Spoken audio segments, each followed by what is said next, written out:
Skip मत कीजिएगा। ये वीडियो सिर्फ उन लोगों के लिए है जो इस्लाही वीडियोस को या दीनी वीडियोस को स्किप कर देते हैं। वो लोग चंद सेकंड के लिए बात सुनते जाइएगा।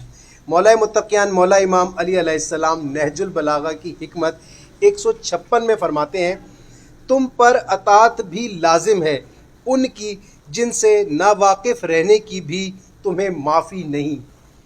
ये उन लोगों के लिए है कि जो इसलिए इल्म या दीनी या कोई इस्लाही बात हासिल नहीं करना चाहते कि अगर कर लेंगे तो उस पर अमल करना भी वाजिब हो जाएगा।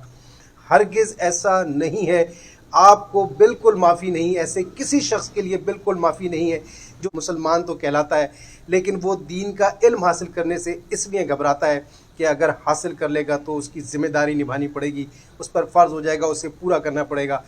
अगर ऐसा आप करते हैं तो इसके लिए मौला फरमाते हैं कि ऐसा करने वाले के लिए कि जो ना वाकफियत रखता हो कोई माफ़ी नहीं है। मौला का ये पूरा फरमान समझने की ज़रूरत है कि तुम पर अतात भी लाजमी है। अतात किसकी करनी है कि जिसकी अतात ना करने की या ना वाकफियत की भी माफ़ी नहीं है।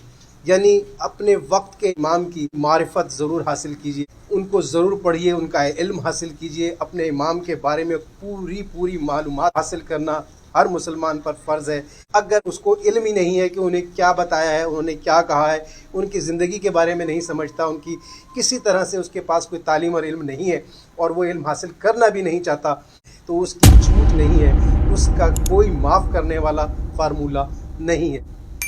शुक्रिया।